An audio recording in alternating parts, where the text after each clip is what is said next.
हमें ये सीखना है कि किसी अणु या आयन को देखते ही उसका संकरण कैसे पता करते हैं। और इसे पता करने के लिए आपको बने रहना है वीडियो के एंड तक। चलिए अब शुरू करते हैं।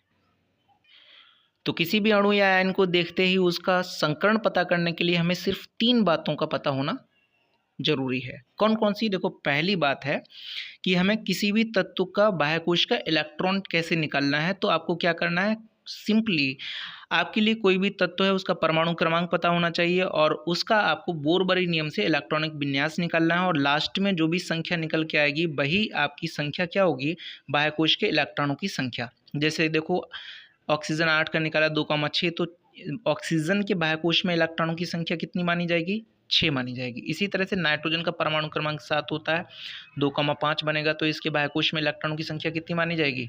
तो 5 मानी जाएगी। ऐसे ही सल्फर में 16 होता है, तो इसके लास्ट में जो इलेक्ट्रॉन निकल के आ रहे हैं वो कितने आ रहे हैं? 6। तो 6 क्या बोले जाएंगे कि सल्फर के बाह्य कोश के इलेक्ट्रॉन हैं। ठीक है, तो इस तरीके से आप समझ गए होंगे कि बाह्य कोश में इलेक्ट्रॉनों की संख्या किसी तत्व में कैसे निकालते हैं। चलिए अब हम दूसरी बात देख लेते हैं। दूसरी बात है संकरण, कि अगर हमारी संख्या 2 आ गई तो sp संकरण होगा, संख्या अगर हमारी 3 आ गई तो sp2 संकरण होगा, संख्या अगर हमारी 4 आ गई तो sp3 संकरण होगा। 3 ज़्यादा, इसको कुछ ज़्यादा ध्यान रखने की ज़रूरत नहीं है। आपको क्या करना है, देखो 3 और 3 6 और 1 7, इससे ये संख्याएं बनी हुई 3 2 5 और 1 6। ठीक है, ऐसे देखो 3 और 1 4 और 1 5, इसमें टोटल चीज़ें हमें गिन लेनी है, बस इतना आपको ध्यान में रखना है। अब जो हमारी तीसरी चीज़ है वो क्या है, देखो ये है हाइड्रोजन और ये जो फ्लोरीन क्लोरीन ब्रोमीन आयोडीन, ये क्या चीज़ होते हैं? तो ये होते हैं हैलोजन। तो हाइड्रोजन हैलोजन अगर आपको दिख रहे हैं तो उनकी संख्या को आपको जोड़ लेना है। इतना सब ध्यान ध्यान रखना है आपको। हाइड्रोजन और हैलोजन अगर दिख रहा है किसी यौगिक में तो उनकी संख्या को जोड़ लेना है। और इनके अलावा, मतलब हाइड्रोजन और हैलोजन के अलावा कोई भी तत्व दिखता है ना, तो उसकी संख्या को आपको नहीं जोड़ना है। इतना सा बस ध्यान में रखना है कि अगर हाइड्रोजन हैलोजन है तो संख्या जोड़ लेना है, हाइड्रोजन हैलोजन नहीं है तो उनकी संख्या को नहीं जोड़ना है।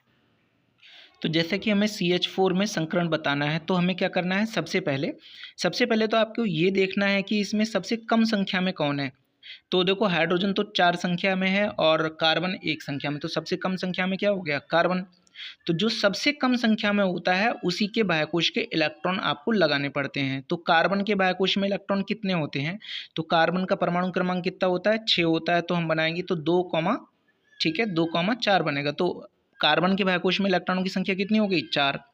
तो 4 तो ये बाह्यकोश में इलेक्ट्रॉन आ गए। फिर इसके साथ देखना है कि जो यहाँ पे हाइड्रोजन है हैलोजन तो नहीं है। तो देखिए हाइड्रोजन तो मिल गया, तो अब इनकी संख्या को इसमें हमें ऐड कर लेना है। ठीक है, अभी हमने बताया था कि हाइड्रोजन और हैलोजन की संख्या को आपको जोड़ लेना है। हाइड्रोजन या हैलोजन मिले तो उनकी संख्या को जोड़ लेना है।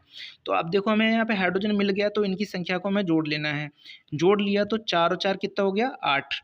ठीक है, फिर हमारा नियम ये कहता है कि जो भी हमारी यहाँ पे संख्या आती है जुड़ने के बाद उसके लिए आपको आधा कर देना है। क्या करना है? आधा करना है। तो आधा जो संख्या निकल के आई है वो हमारी मेन संख्या है। जो आधा करने पर जो संख्या निकल के आ गई है वो हमारी क्या है? मेन संख्या है।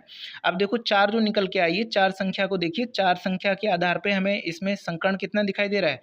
sp3। कितना संकरण दिखाई दे रहा है? sp3। तो कितना सिंपल है, देखो CH4 में संकरण कितना आएगा? sp3 संकरण। इसी तरह से और आगे देखते हैं एग्जाम्पल। चलिए अब देख लेते हैं BeCl2 में, बेरियम क्लोराइड में, बेरिलियम क्लोराइड में, कि बेरिलियम के बाह्यकोश में कितने होते हैं? तो बेरिलियम के बाह्यकोश में होते हैं 2 इलेक्ट्रॉन। ठीक है, अब हमने कहा था कि हाइड्रोजन हैलोजन को जोड़ना है, तो ये हैलोजन में ही से ही आ गया है। ठीक है, क्लोरीन, तो क्लोरीन की संख्या कितनी है? 2। तो इसके लिए हमें जोड़ लेना है। तो 2 और 2 कितना हो गया? तो 2 और 2 हो गया हमारा 4। अब हमारा नियम ये कहता है कि जो भी संख्या आ गई उसके लिए आधा कर देना है, तो हमें इसके लिए आधा कर देना है। अगर हम इसको आधा कर देते हैं तो संख्या आ गई हमारी 2। अब यही संख्या जो 2 आ गई है ये हमारी मेन संख्या है, इसको हमें यहाँ पे देख लेना है। 2 संख्या के आगे कितना लिखा हुआ है? sp। तो समझ लेना कि ये संकरण कितना आ गया हमारा? sp संकरण। ठीक है, तो BeCl2 में संकरण कितना आ गया? sp संकरण। अब हमें निकाल देना है PCl5 में, ठीक है, संकरण कितना होता है? तो फास्फोरस के बाह्यकोश में कितने होते हैं? तो 5 इलेक्ट्रॉन होते हैं। सही है। अब यहाँ पे हैलोजन आ गया, मतलब क्लोरीन, तो क्लोरीन के परमाणु कितने हैं? 5। तो हमें जोड़ देना है। जोड़ के हमारी जो टोटल संख्या आ गई वो 10 आ गई। आपको नियम क्या कहता है कि आधा कर देना है। आधा कर दिया तो 5 कर दिया तो हमारा कितना? आधा कर दिया तो हमारा कितनी आ गई संख्या? जो मूल संख्या निकल के आ गई वो हमारी आ गई है 5। अब 5 को जब हम यहाँ पे देखते हैं तो 5 के आगे क्या लिखा हुआ मिलता है हमें sp3d। तो हमारा जो संकरण हो जाएगा वो कितना हो जाएगा, PCl5 में जो संकरण निकल के आएगा वो sp3d संकरण निकल कर आएगा। नाउ आप देख लेते हैं कि SF6 में संकरण क्या होगा। तो सल्फर के बाह्यकोश में कितने इलेक्ट्रॉन होते हैं, तो सल्फर के बाह्यकोश में इलेक्ट्रॉनों की संख्या होती है आपकी 6। ठीक है, तो अब फ्लोरीन है हैलोजन में से ही आता है, तो इसको हमें ऐड कर लेंगे तो कितना हो जाएगा 12। नियम कहता है कि इसे आधा करना है, तो हमने आधा कर दिया। आधा करने पर जो हमारी मेन संख्या बनी उस मेन संख्या को हमें यहाँ पे देख लेना है। तो हमें यहाँ पे जो संकरण मिला वो संकरण मिला है sp3d2 संकरण। तो इस तरीके से हमारा जो SF6 है, ठीक है, जो SF6 है उसमें संकरण कितना होगा, sp3d2 संकरण होगा। अब देख लेते हैं अमोनिया में क्या संकरण होगा। तो अमोनिया में संकरण निकालने के लिए नाइट्रोजन के बाह्यकोश में कितने इलेक्ट्रॉन होते हैं, तो नाइट्रोजन के बाह्यकोश में इलेक्ट्रॉन होते हैं 5। ठीक है, और हाइड्रोजन यहाँ पे है तो इसको तो जोड़ ही लेना है। तो 5 3 कितना हो गया 8। अब 8 का हमें आधा करना है। जब आधा करेंगे तो मेन संख्या हमें मिलेगी 4, और 4 को जब हम यहाँ पे देखेंगे तो हमें मिलेगा संकरण कितना, sp3 संकरण। ठीक है, तो इस तरीके से अमोनिया में संकरण कितना हो गया, sp3 संकरण हो गया।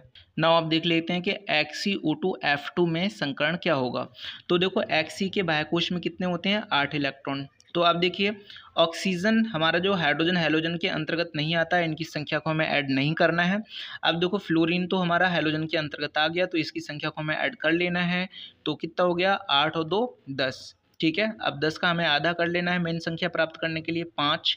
जब हमने 5 देखोगे तो यहाँ पे संकरण आपको मिल जाएगा कितना, sp3d संकरण मिल जाएगा। देखो इस बार हमारे पास अमोनियम आयन है और इसमें हमें संकरण निकालना है। तो क्या करना है, देखो अगर आयन अगर आ जाए तो यहाँ पर जो प्लस होता है उसे आप माइनस मान लेना, माइनस है तो आपको प्लस मान लेना है। तो हमें यहाँ पे कितने प्लस हैं, तो एक प्लस है तो हमें एक माइनस मान के चलना है। ठीक है, अब जैसे हम सिंपली करते हैं वैसे करेंगे। नाइट्रोजन के बाह्यकोश में कितने होते हैं, तो बाह्यकोश में 5 इलेक्ट्रॉन होते हैं, और हाइड्रोजन को तो काउंट कर ही लेना है। तो 5 और 4 कितना हो गया 9। ठीक है, और जो संख्या आ गई हमारी -9, इसके लिए इसमें से घटा देना है तो कितना आ गया 8।